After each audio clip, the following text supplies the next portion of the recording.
Hi, I'm Dylan from Countryside. Today I'm talking to you about unshielded fern coes and cleanouts. Now this customer had an issue where they were constantly backing up. And what we found was a unshielded fern coe. It's a rubber fitting used to transition usually from clay or cast to PVC pipe. When you don't have this metal shield on it, over time the ground underneath the pipe settles and it slowly creates that S shape, which closes off the pipe, causing clogs to happen more often. This customer also did not have an outside clean out, which in our area you need one within 5 feet of the foundation.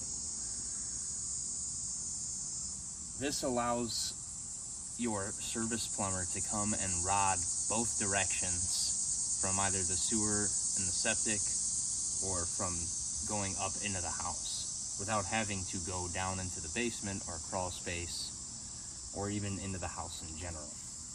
So it's very important to have one of these, and it's very convenient.